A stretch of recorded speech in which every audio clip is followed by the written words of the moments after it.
Hi,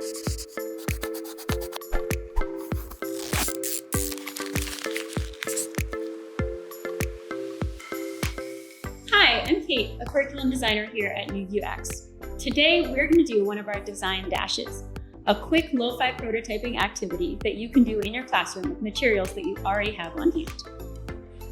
Low-fidelity prototyping is part of the design process where we use accessible materials and make something quickly without getting too hung up on the final product.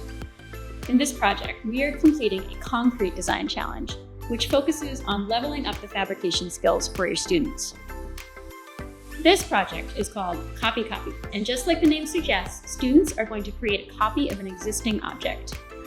The trick is to physically recreate the object with as much accuracy as possible in terms of form and function with simple materials. Today, we are going to create a copy of a pair of scissors. All you need for this project is some cardboard from the recycling bin, some brass fasteners, and some glue, either white glue or hot glue, and a pair of scissors. When we do a concrete design fabrication challenge, rather than making a project that involves more creative freedom, we really hone in on a couple of specific skills.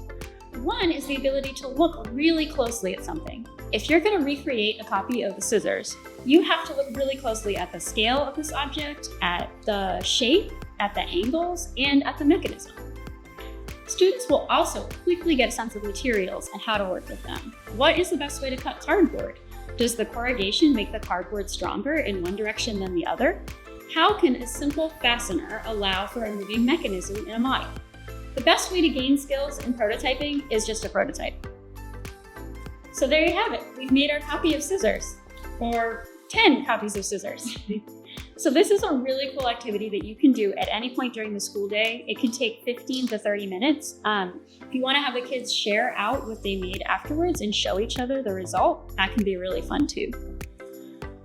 We hope that you enjoy this project in your class, and don't forget to share your class's projects and designs with us. We'd love to see them. You can email them to us or tag us at NuVuX on Instagram or Facebook. See you next time.